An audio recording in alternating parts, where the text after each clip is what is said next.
Morning. There's the first mistake of the day. Didn't take long, did it? How are we all doing this fine day? Yes, let me get one of those up on the screen. I'm going to just point this one out. As Steve Williamson has just said, 2 more shifts. I'll get onto that in just a second. It has been 3 years in the making. It's been months in the planning, but we are almost there. Today is our penultimate pre-Con Expo show. Just need to make it through this episode alive, do another one tomorrow, and then we're done for a week. Sort of. We will, of course, be beaming footage back from Las Vegas as often as technology and the time difference allows, but it's almost time for me to take the ultimate busman's holiday. Spend all my time talking about demolition and construction equipment, and now I'm going to America to talk to other people about demolition and construction equipment. Don't get me wrong, though. I know I'm in a very, very privileged position. I realize there are people out there far more deserving of a trip to the Las Vegas Convention Center than me. Folks that would get far more out of it than just a Burke with a camera. I'm just trying to figure out why I've never managed to take a fishing holiday or a football holiday or a sit on the sofa with my feet up holiday. Anyway, speaking of holidays, that is the theme of today's question of the day. Just one more thing before I do press the big green go button. I had a long session on the phone yesterday with a BBC researcher. They're planning a documentary, apparently, on the Grenfell Tower tragedy, up to and quite possibly including the possible demolition, if the investigation is ever actually included, and if excuse me, if that demolition is ever actually given the go-ahead. Not sure that I provided much in the way of value on a demolition that may or may not ever happen, but I did take the opportunity to tell the researcher that they should be doing a similar documentary on the Didcot disaster. We shall see. Now, without further ado, let me roll the intro, post the question of the day, and get this show on the road.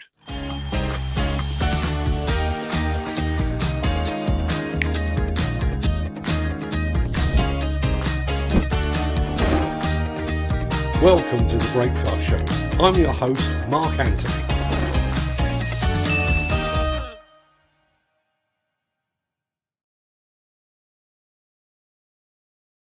It is Thursday, the 9th of March. Welcome to the Breakfast Show. I am your host, Mark Anthony.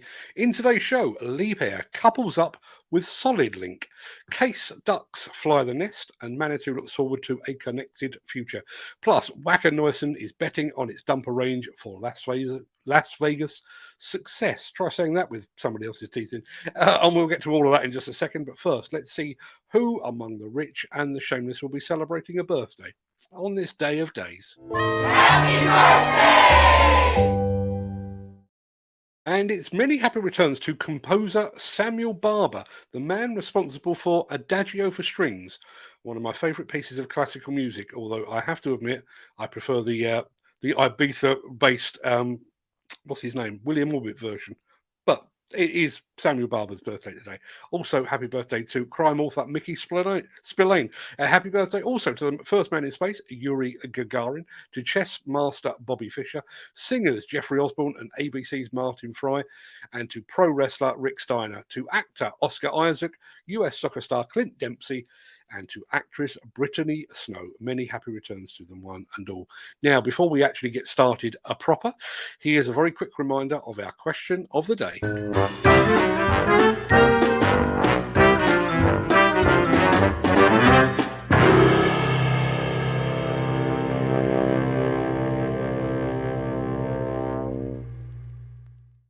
Yep. What is your favourite holiday destination? I'd love to hear from you. Even though my wife is suggesting that Las Vegas is a holiday, it isn't. I will be working even if she's on holiday. But let me know, what is your favourite holiday destination? We'll get to your answers at the very end of the show.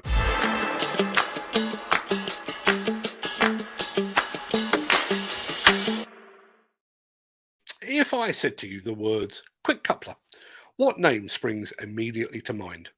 Oil Quick? Lenhoff? Steel Wrist? Kinsoffer? All good answers, but I bet no one thought of Liebherr. And yet...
Yeah, I think we're actually due on the Liebherr stand on the second day of the show. So we'll hopefully get to take a closer look at the Solidlink then. We've had a few answers on, and now here is one that I can really get behind. Question of the day is, what is your favourite holiday destination? Gary Muirhead says, New York, after being there just last year, just want to go back. Best holiday I've ever had? Definitely New York. 100% agree, although Barcelona remains my favourite place in the world. Who else have we got? Florida, says Ken Hatcher. I've been there 12 times. You clearly do like it. And Steve Williamson says, morning Steve, by the way, I'll get back to you in a week with that answer. Yes, absolutely, please do. Jeff Pinion, you see, when you work for Brock, you live the high life. Jeff Pinion says that his favourite holiday destination is the Maldives. How the other half live, eh? Right, I think we need to get on with the show. We'll come back to some more of those a bit later on.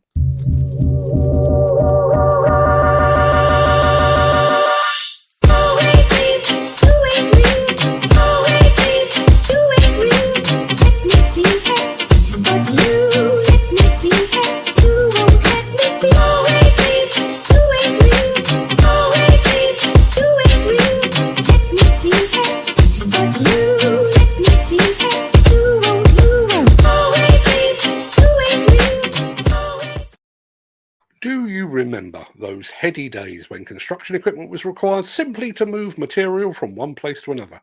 Before we had to worry about what fuel we were using, before we had to worry about what was coming out of the exhaust, and before equipment was expected to grass up their human operators. Sadly, I think those days are over.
I wonder what a Manitou machine says to the fleet manager when it experiences unsafe operation. Does it say sacre bleu or mon Dieu or merde? I really, really hope it speaks with a French accent. It probably doesn't.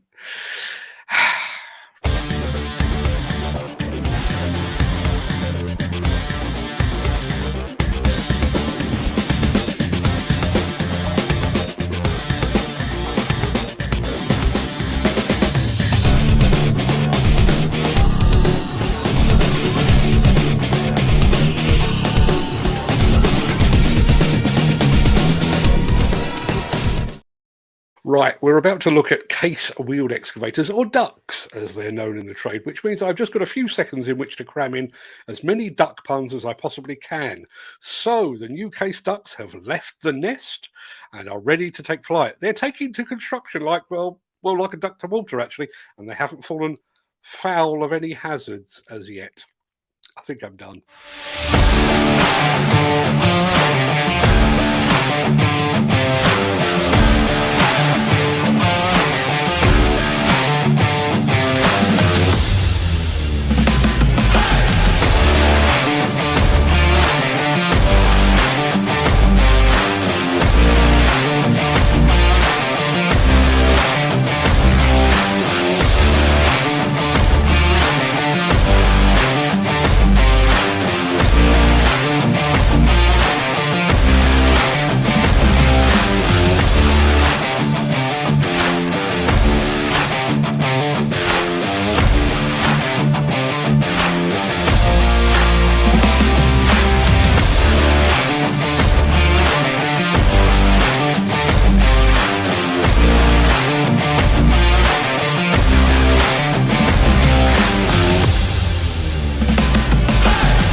Just thought of one more. You can put that on my bill. Since the finance bill came into effect in April, the construction industry has seen a surge of fuel thefts. The rising cost of living has placed an additional risk of theft by employees and contractors, as well as opportunistic thieves. By using diesel dye and placing warnings of its use, you are sending a clear message that this is your fuel.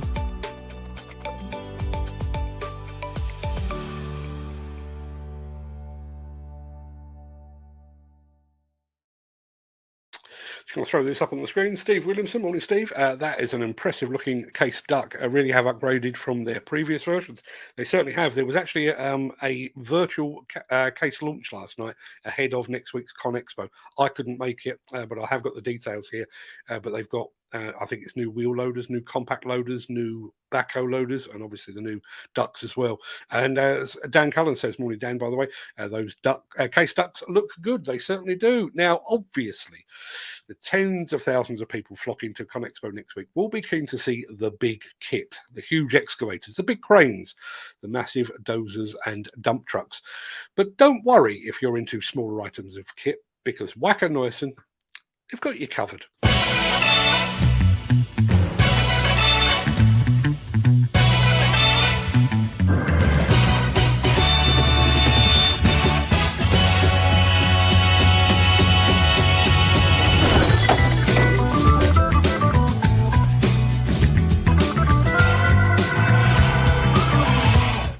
Hey, are you excited for Con Expo 2023? Because we sure are.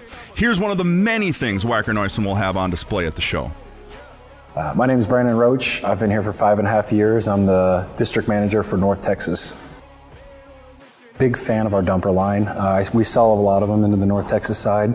So the fact that we've got some changes coming to the DWs and the dual views, I'm a big fan of those. Come meet our full lineup of dumpers on display at Con Expo 2023, March 14th through the 18th in Las Vegas, Nevada.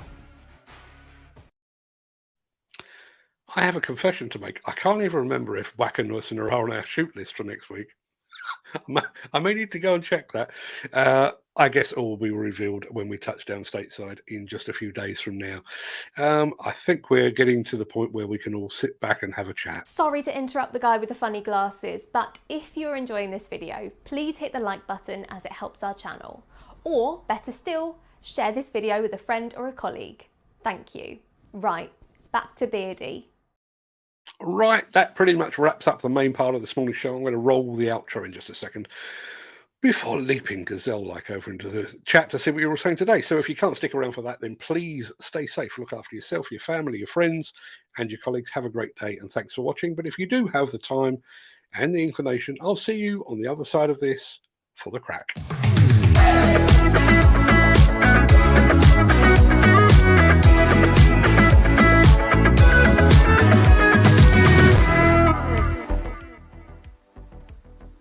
Good morning all. Good morning all. Good morning all.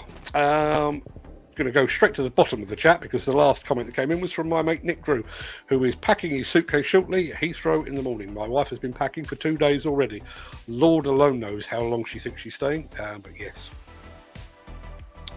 Steve Williamson just says, I do love the American videos. Do you know, it's one of the things I'm really looking forward to, with my videographer hat on, going to a stand, pointing a camera at somebody that you know full well, if they're American, they will just come armed with as much enthusiasm as you can possibly muster. In actual fact, just as a slight example of this, back when I was up with the fine folks at Volvo Construction Equipment, back end of last year, I asked a couple of people that I was on the trip with to record something to go in this show. Now, I'm just going to get rid of this for a second, and I'm going to show you the difference between the European approach, and then I'll show you the American approach. So this is a European. Hi guys, I'm Martin and Norwegian Earthmover. Remember to watch the Break Fast show.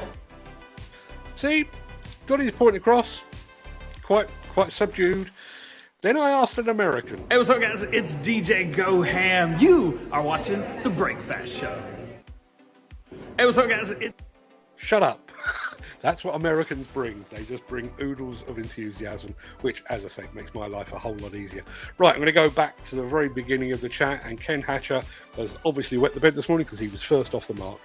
Morning, Ken. The weather here is atrocious. It's been raining most of the night, and it's still raining now. I can only imagine what it's like in Wales, where it constantly rains. Steve Williamson, who has probably just checked the location of his passport for about the 57th time today. Morning, Steve. Thank you very much indeed for joining us. As always, Gary Muirhead, who is always welcome on the Demolition on the Breakfast Show. Demolition on the brain at the moment. Good morning, Mark. Good morning, everyone. Thank you very much indeed for that, Gary, and good morning to you as well. Steve Williamson has just said 2 more shifts. 1 more for me. I do have a podcast to record this afternoon, so I'm not quite done for the day. But yeah, I've got this to do. Podcast, tomorrow's show, and then it will be finalising the packing, getting the dogs to kennels, and getting ready to leave. Morning, Mark. Morning, all, says Nick Drew. Heathrow tomorrow, Nick Drew, so he gets there a day ahead of us. Nick, go and make sure all is well, will you? Let them know that I'm coming.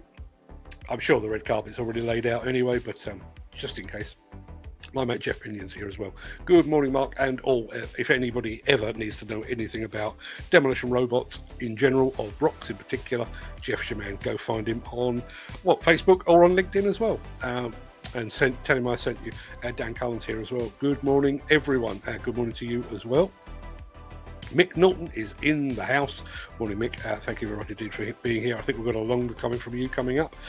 Abubakar Tiero. Good job. Thank you very much indeed. Abubakar Tiero. Thank you very much indeed for that. Always appreciated.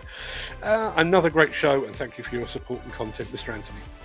Wow, I'm humbled. It takes a lot to humble me because I'm a big head, but thank you for that. Do you know, it's a funny one. Been working on a few bits and pieces in the background, and I have to say some of the stuff that we've got coming up and some of the things that we've got planned further down the line, taking it to the next level. I've already seen Fred's been working in the background on the new look for this show. This orange that you see all around me is going because where are we now? This is show number 479, so 21 more shows, so in other words 20 after Con Expo, and this is all changing. It will still be the Breakfast Show, but the look will change. Things like the way that the news comes in, things like the question of the day, all of that is going away, and we're refreshing the whole thing. And we've taken it really, I say he's taken it to the next level. We've gone slightly cartoony with the way that we've done this.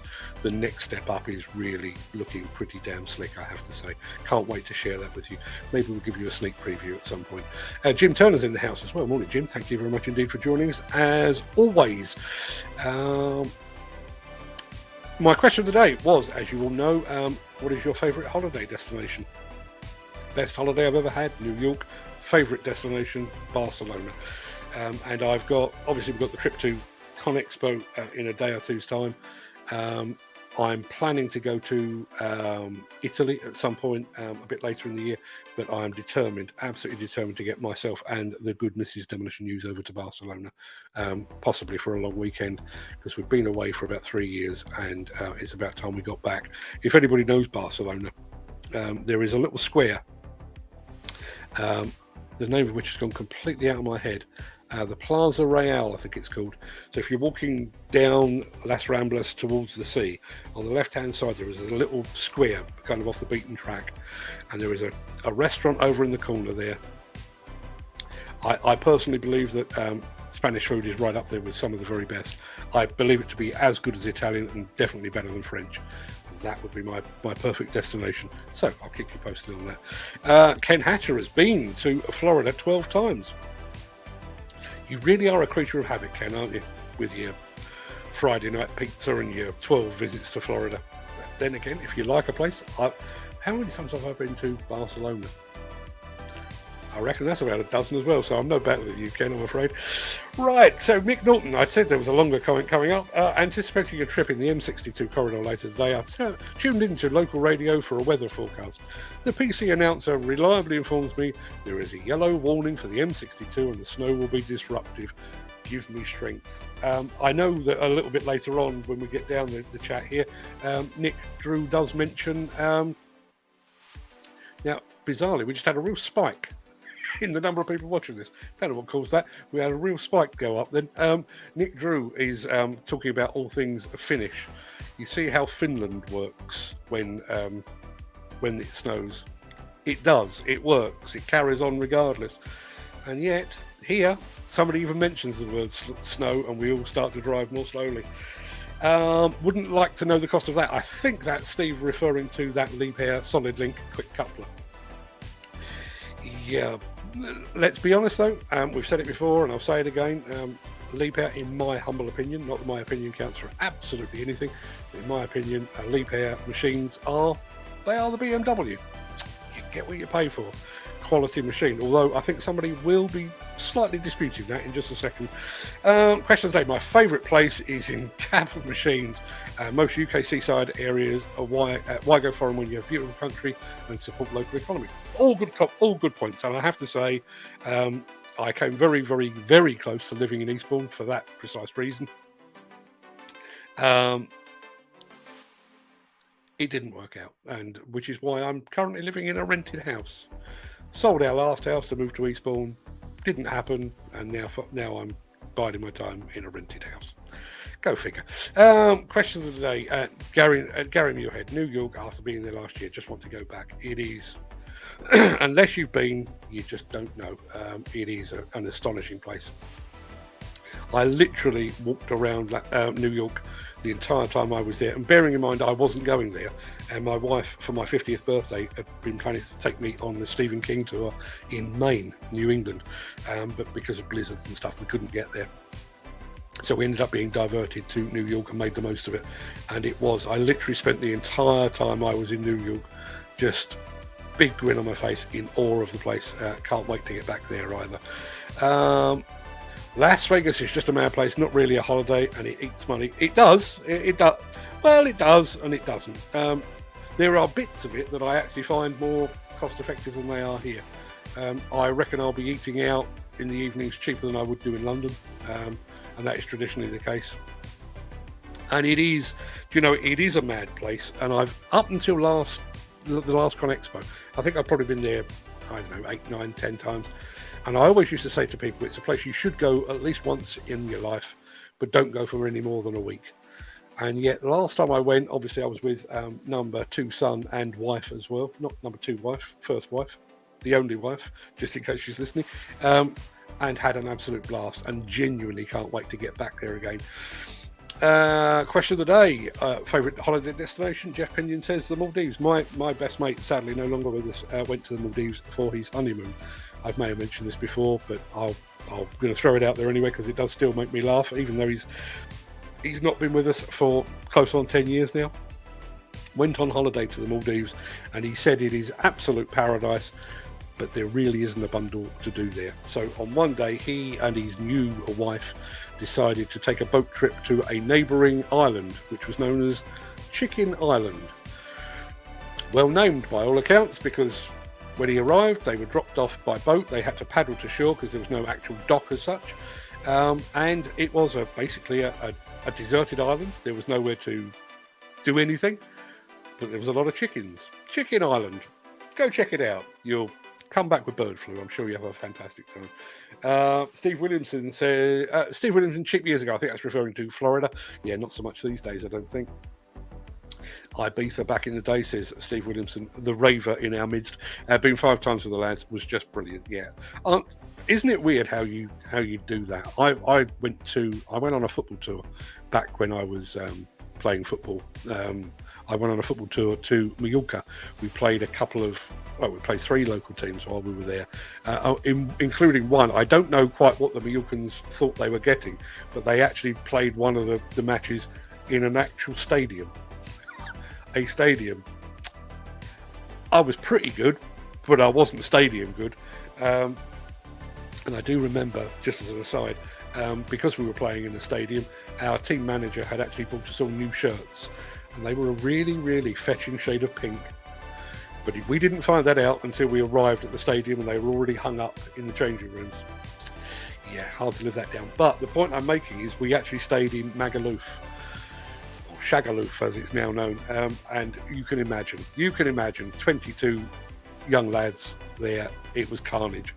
Went back a few years later, a happily married man, stayed just outside Magaluf, had a completely different holiday. It's weird, isn't it? My sister, who is 7 years my junior, was a big fan of Ibiza as a club destination back in the day. You know, properly bought into the whole rave culture. Ibiza remains her favourite holiday destination, but she goes completely opposite end of the island, where all the hippies hang out and just basically watch the world go by. So yes, question of the day: I'm living my dream in the cab of the machine, not worrying about what's next. It's not a bad mindset to have. I wouldn't say I'm living the nightmare. I'm living the nightmare one dream at a time. That's not absolutely true, but I have to say, the last week or so, getting up each morning knowing I've still got to do this and that's not to decry what I'm doing here. I absolutely love doing this. I wouldn't change this for the world. But knowing that ConExpo is there, all that new stuff, all those new people, all that excitement and razzmatazz, and it's now almost within my grasp. Can't wait to get there. Gary Newhead says, I did say there was a potential negative here, which is unusual in the field of Liebherr. I used the early version of the Liebherr quick coupling system years ago and found the seal was bad for leaking oil down the back of the bucket. I hope they've sorted it out. I would pretty much bet on it. Not very often you hear negative comments about Liebherr, is it? Happens, I'm sure, but not very often. Yes, I think we're referring to the Manitou system for monitoring the operator's abilities or lack thereof. Ken Ash says that guy better park up. That looks good for skylifts. And then my favourite comment of the day, Steve Williamson says, does anyone know if that Manitou operator is okay? I would imagine he's feeling just a little bit seasick, for one thing. There's a lot of approval for the case ducts. Really have upgraded from their previous version. Yeah, they absolutely have. Those case ducts look great. And I'd said Nick Drew was coming back with his usual wisdom. Question of the day: if it's a sunshine holiday, Fuerteventura or Cyprus, but for overall life experience, Finland all day long. Just an amazing country. They'd be lucky to have you, Nick. Definitely need to try to fit in a visit to Case. Yeah, I think you're in for an awesome experience, Steve. I think you're going to absolutely love it. I think you're really, really, really going to enjoy your moment in the spotlight, and nobody's deserved it more than yourself and Ed. I really, really believe that you're going to have a fantastic time. But I reckon you're going to come back slightly frustrated at all the things that, because you're there working, all the things you didn't get to see. It's going to be a tough one, but I'm sure you'll cope admirably.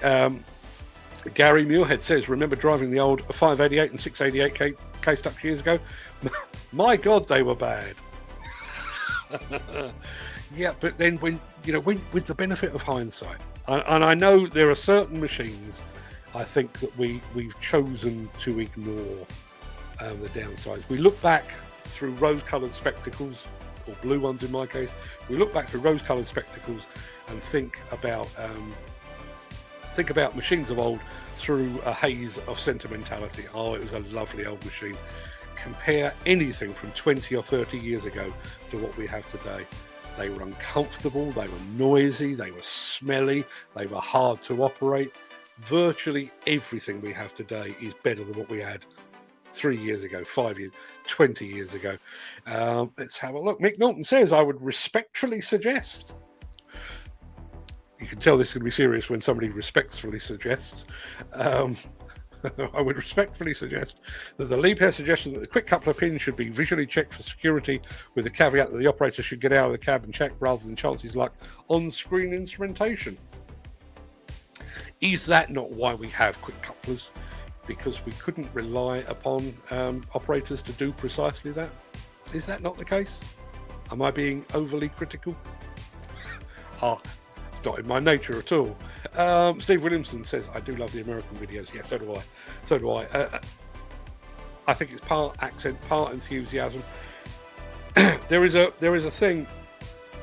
Obviously, myself and Steve are both part of this Construction Content Creators Club. When you look at the way that the content creators work in the States, they really do put their neck on the block. I think there is a temptation to try to present a persona.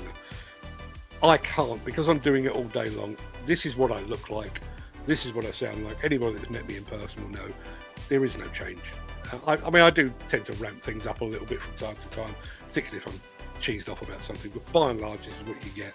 But you watch the Americans, and as I say, I mean, I just played you my mate DJ Goham there, who is a gaming a gamer and a gaming live streamer, and you watch him, and it's literally you press a button that says go live, and this new persona just leaps out of the screen. Wish I could do it, wish I could carry it off, but my children and my wife would laugh at me, and most of the people I know would probably disown me. Nick Drew says he's packing the suitcase. Yeah, if you saw the suitcase that we're taking, admittedly myself and my wife are sharing, but you'd think we'd have stowaways in it. It's bloody enormous. Question of the day: North Yorkshire Dales. North Yorkshire Dales. Yeah, lovely part of the world. Not sure it would be my favourite holiday destination. Have a safe journey, Nick. Look forward to the footage that you send back. Fantastic stuff. DJ Goham is a sound guy. He really is. Yeah, he and I had one hell of a hoot while we were up at Volvo. Completely different. Well, I say completely different. He does gaming. I do this. It turns out that we both use exactly the same stream setup. So he does his using StreamYard, I do mine. So we had quite a bit in common. But just one of those people you, within 10 minutes of knowing it was like I'd known him all my life. And yeah, still keep in touch from time to time now. Hopefully he's going to be at ConExpo. Question today: in the UK, I'd say anywhere remote that's not full of tourists. Like I like Northumberland or Dumfries and Galloway. Abroad, it's probably Rome or Malta. Rome. Oh, Rome. I've never been to Malta. Rome is magnificent, isn't it? I know I've already mentioned it, but Stanley Tucci's series, Searching for Italy. Couldn't recommend it more highly. It will make you want to, well, it will make you want to be better dressed. It will make you want to eat pasta, and it will make you want to jump on a plane and go to Italy. Honestly, it's that good.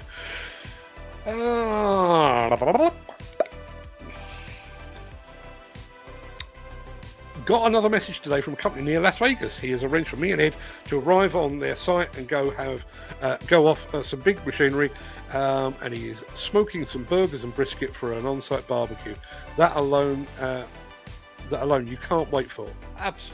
What a fantastic welcome that is! What a fantastic welcome! I'll tell you now. Years and years and years ago, I went on a trip to the States with Caterpillar.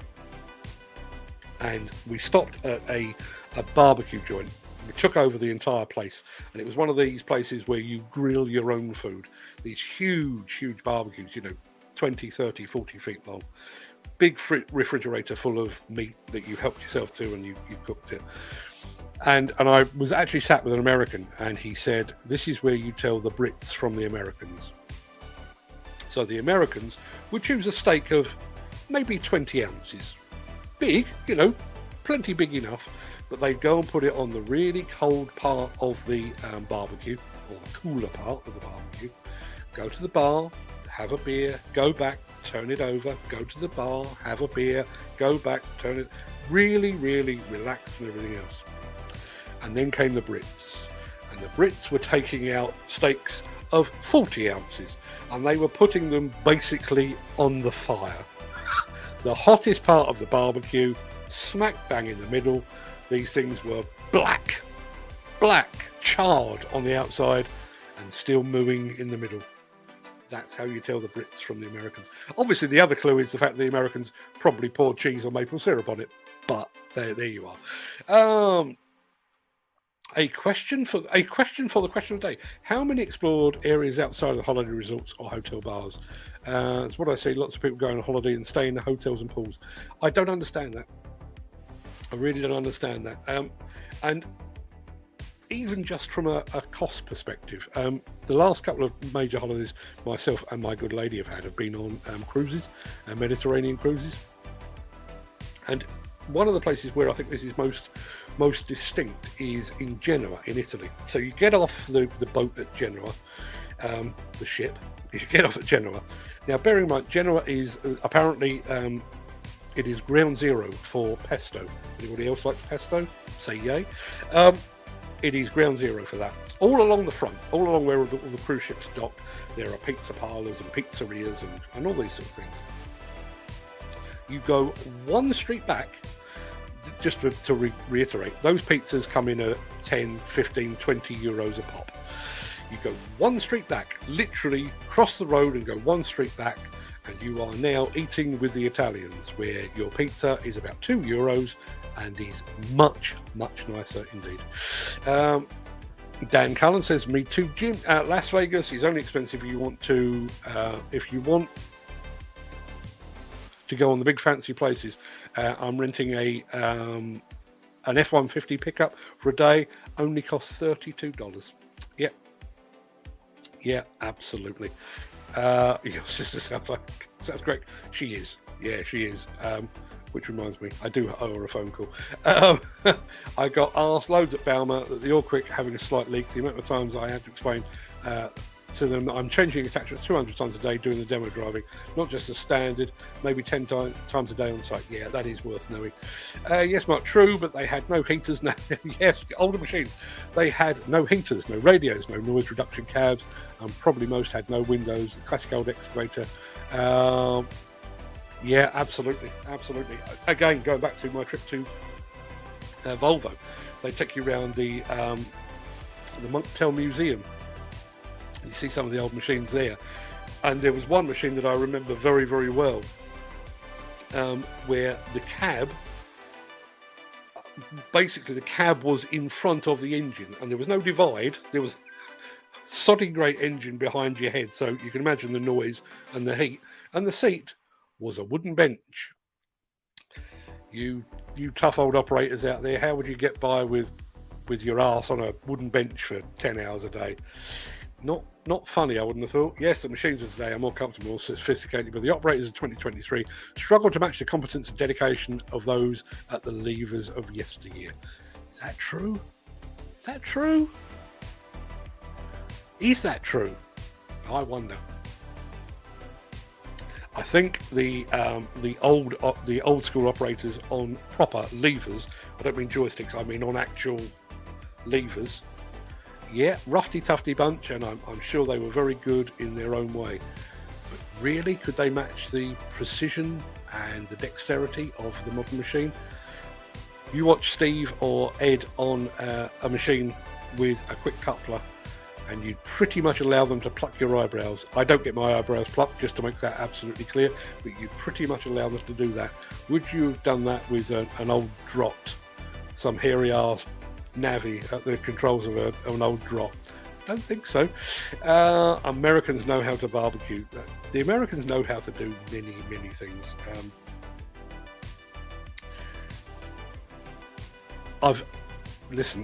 There's a little bit of me, you know, I'm a proud Brit, proud Englishman, proud Londoner and everything else, but there is a bit of me. I go to America nowhere near as often as I would like, and whenever I'm there, pretty much, I'm always struck by, if it hadn't been for an accident of birth, I probably would have been pretty happy here.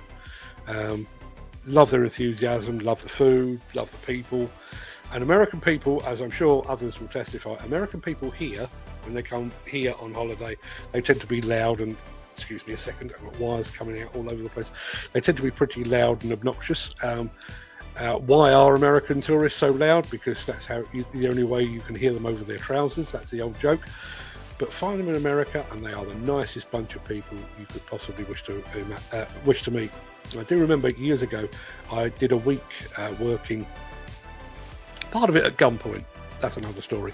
But I did a week of work over in Egypt, and I checked into a hotel one night, went to the bar, and then went to dinner. And one of the places I ate was one of these Japanese grills where they actually cook the food in front of you. And I found myself at the bar and at dinner, sat beside the same American guy, and we got to talking and everything else. And I said to him, you know, where are you from? And he said he was from Georgia. And I said, it's funny because my eldest daughter is called Georgia. It was like I'd just presented him with $1 million. Instantly, he was my best friend, and we spent a couple of days together, and he was a smashing guy. The American pickups are proper trucks. Yeah, they really are. You will have fun with that. Shall I do my I've just mentioned I found myself at gunpoint in Egypt, all true, but I also found myself almost at gunpoint in San Diego once. Went to the American Rental Association show in Anaheim, stayed in Beverly Hills, as one does. I wasn't paying, but stayed in Beverly Hills. Went to the ARA show in Anaheim, finished up, and I had a couple of days to kill, so we decided, me and a couple of mates decided we were going to go and hire a car and drive down to Tijuana. So down the Pacific Highway, right through San Diego, out the other side, into Tijuana, have a night in Tijuana, and then come back again. We went to hire what we believed was going to be a compact car. Now, I'm going back 30 odd years here, and I think the cost of a compact car, so something like a Ford Focus or something like that, was about $15 a day. Or, the guy said, you could have this Pontiac Firebird for $20 a day.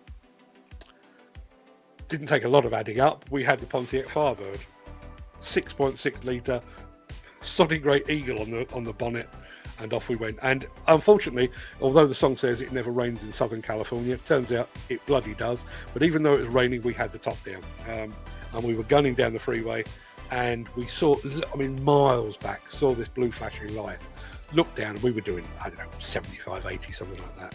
So slowed right down. Sure enough, the blue flashing light was for us. Guy pulled us over.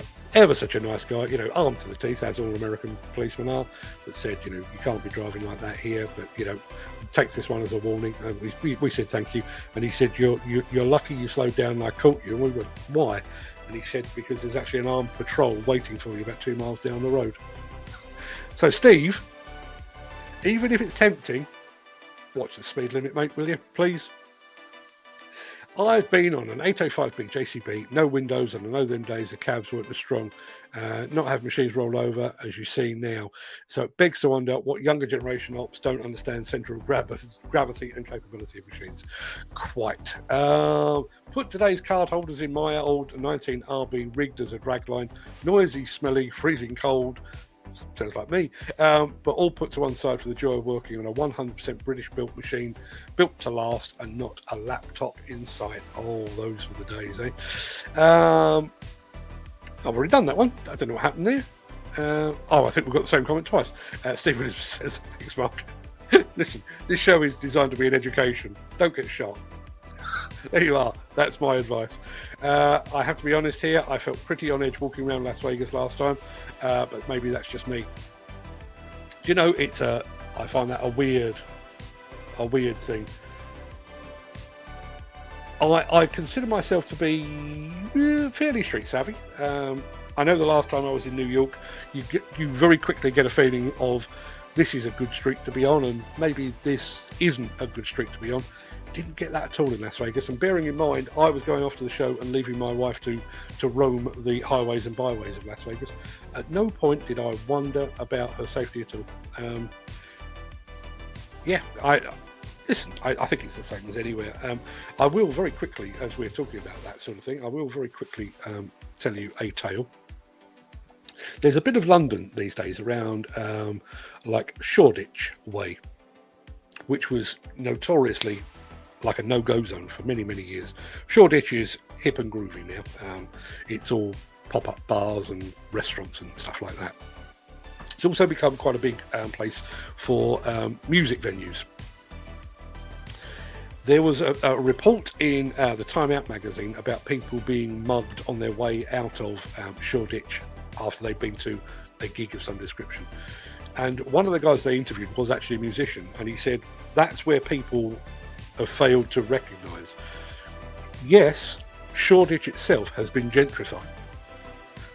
An apartment in there is $1.5 million or whatever it might be. That's all hip and groovy. But the neighbouring town or the neighbouring streets have not been gentrified. It's still as rough as a badger's arse around there. And I believe the same to be true, certainly of New York, and I would suggest of Las Vegas as well.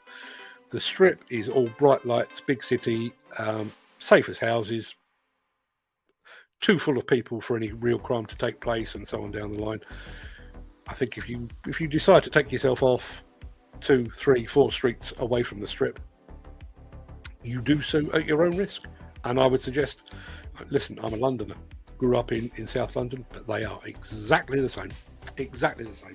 You know, there are bits of Battersea that I would go back to without batting an eyelid. There's also bits that I'd think, do you know what? I may give that a swerve today.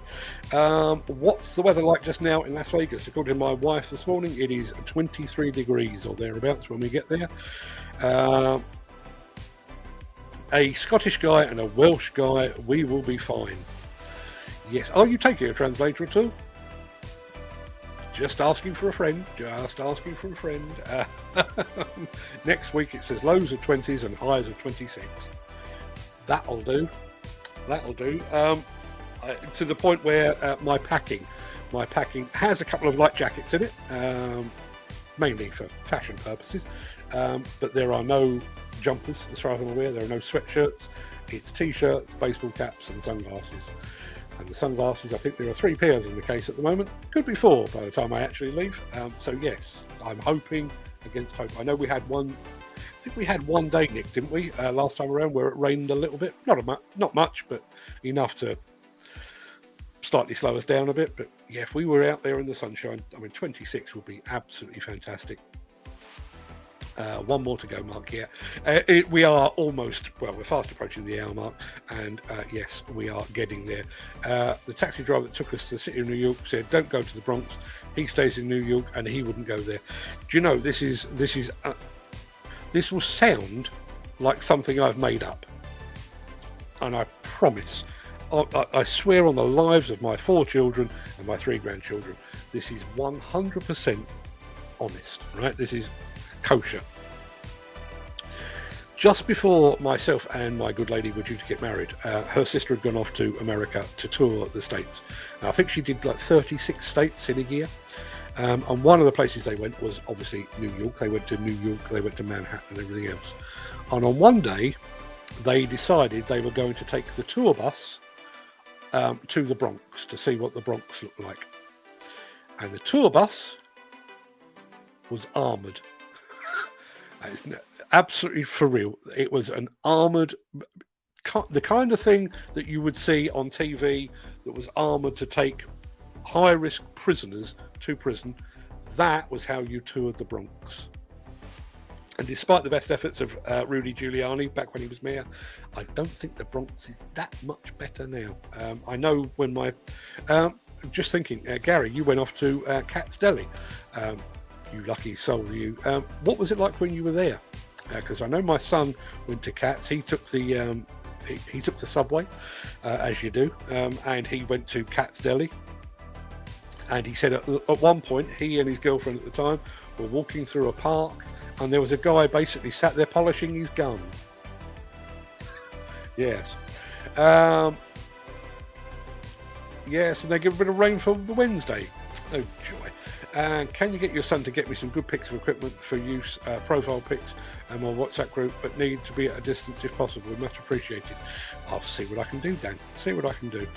Incidentally, on the subject of that kind of thing, don't be too surprised if you see one of our video clips appearing on some advertising for a mental health campaign by those fine folks at Band of Builders. They reached out to me last night and asked for an explosive demolition video, which they're planning to use for their next Big Brew event. And we obviously, because it is a mental health thing, we agreed. A nice cooling off then. Yeah, let me think. Wednesday. I actually think part of our Wednesday is due to be indoors. It's like we planned it, isn't it? Unbelievable. Only if it's possible. If not, it's okay. Listen, Dan, I mean, by the time we get back from the States, we will be laden down with photographs and video. If I tell you our capacity for video and photographs through memory cards and external hard drives, I think we're currently sat at 12 terabytes. And I know that sounds a lot, but when you're shooting, I mean, I think our output from Balmer, Balmer was the same duration, so a week long.